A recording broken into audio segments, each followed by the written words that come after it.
जे पाकिस्तानला पोचलेले आतंकवादी होते, त्या आतंकवाद्यांनी पहलगाम हल्ल्यामध्ये जो नरसंहार केला, त्यामध्ये विशेष करून त्यांचा समाज विचारला गेला, तो हिंदू आहे का मुस्लिम हा विचारला गेला आणि त्यांना टिपून टिपून मारलं.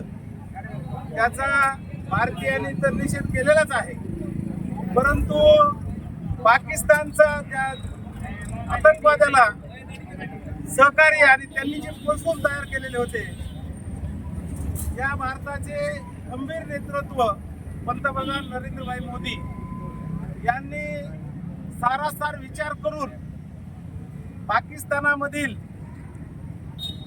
जे सर्वसाधारण व्यापारी आहेत, जनता आहे, त्यांना त्रास नाही होईल अशा प्रमाणे 300 किलोमीटर घुसून आतंकवाद्याचे स्थळ उद्ध्वस्त केलेले आहे. आतंकवादी मुळासकट म्हणता येणार नाही, परंतु बऱ्यापैकी त्यांचा खात्मा केलेला आहे. आणि खात्मा केल्यानंतर भारताची शान फार मान उंचावलेली आहे, शान उंचावलेली आहे. आणि जे भारत असं प्रत्येक जगामध्ये सगळ्यांना वाटत होतं की भारत हा संयमशील देश आहे, परंतु संयमाच्या ठिकाणी भारत वागतो. आणि ज्या वेळेस भारतावर अन्याय होईल त्यावेळेस भेटून त्या ठिकाणी आतंकवाद्याचा खात्मा करतो. आतंकवादी मारले गेले त्याचा निषेधच केलेला आहे. निषेध करीत असताना आणखी जे काही आतंकवादी राहिलेले आहेत, यापुढे जर त्यांनी असा धुमाकूळ घातला, निश्चित नरेंद्रभाई त्यांची वर जागा आहे ती दाखविल्याशिवाय राहणार नाही अशी खात्री आहे. कारण जो निर्णय घेतलेला आहे पाकिस्तानने ज्यावेळेस हल्ला केला त्याच्याकडे तुम्ही कसं पाहता?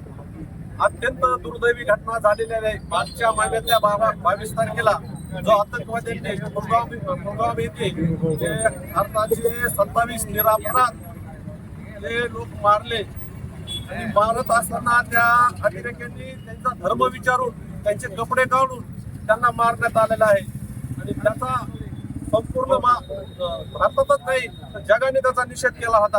आणि लोकांना वाटत होतं की ह्याचा बदला कधी घेतला जाईल.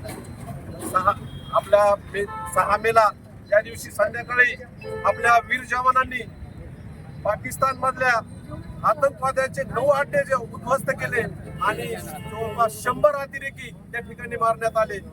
आपल्याला जे आपले वीर जवान आहेत त्यांच्यावर आपल्याला सार्थ अभिमान आहे. आणि पुन्हा नंतर पाकिस्तानने आपल्यावर जो अटॅक करायला सुरुवात केली होती, जे ड्रोन पाठवत होते 500 ड्रोन एके दिवशी पाठवले, पण एकही ड्रोन आपल्या भारतात पडला नाही. आपल्या वीर जवानांनी ते सर्व ड्रोन आपल्या पाडण्यात आले आणि एकही आपल्या भारतातला एकही एअर अटॅक किंवा काही नुकसान झालेलं नाही. आणि नंतर पुन्हा आपल्या भारतानं त्यांचे जे एअर स्ट्राईक करून जे हवाई अड्डे उद्ध्वस्त केले आणि आपला जो मोदीजीने जो सिंदूर जो संकल्प केला होता तो पूर्ण यशस्वी केला. त्याबद्दल पूर्ण भारताने आपल्या जवानांचं स्वागत केलेलं आहे. त्याच्यात एक भाग म्हणून या ठिकाणी आपण ही रॅली काढण्यात आलेली आहे.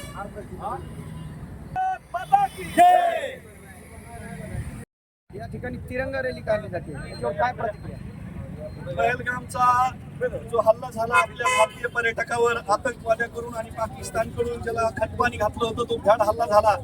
त्यानंतर या देशाचे कणखर पंतप्रधान आदरणीय नरेंद्र मोदीजींनी सांगितलं होतं की आम्ही एक चांगला बदला घेऊ, जेणेकरून जो पाकिस्तान आहे भारताचं दुश्मन त्याच्या कायमस्वरूपी लक्षात राहील. असा हल्ला ज्यावेळेस आतंकवाद्यावर केला आणि भारतीय सैन्यामार्फत जो हल्ला झाला आणि त्यामध्ये आता 100 पेक्षा जास्त आतंकवाद्याला कंठस्नान घातलं.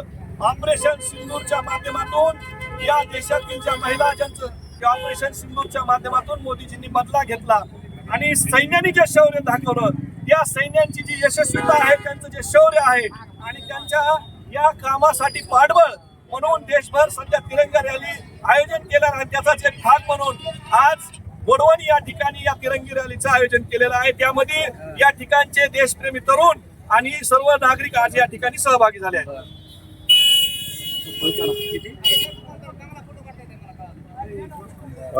भाजपाच्या एका मंत्र्यांनी सोपियावर टीका केलेली आहे, जातीवर बोललेले आहेत, त्याबद्दल काय सांगा?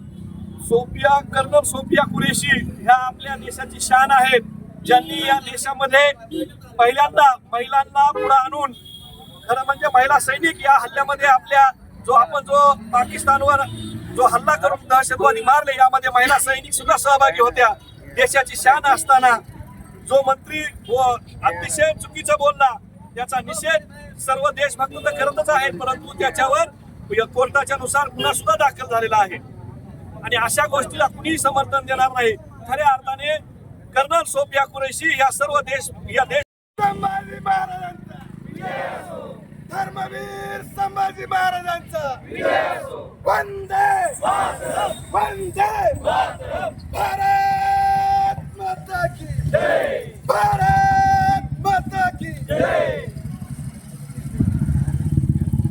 आज आपल्या ऑपरेशन सिंधूमध्ये भारतीय सेनेने जी कामगिरी केली होती त्याबद्दल वडवणीमध्ये सर्व देशप्रेमी नागरिकांची या ठिकाणी काल परवाच ऑपरेशन सिंधूच्या यशानंतर तो परत आलेला आहे, त्याचं या ठिकाणी स्वागत करण्यात येईल. त्यांनी पुढे यावं. मी आपले तालुका अध्यक्ष रेणे दादा त्यानंतर भारत माता की जय, भारत माता की जय.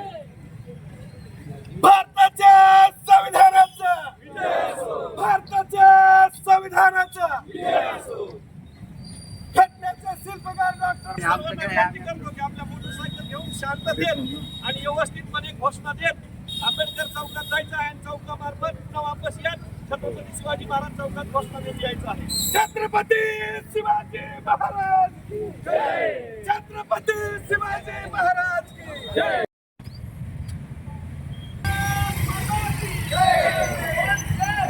जय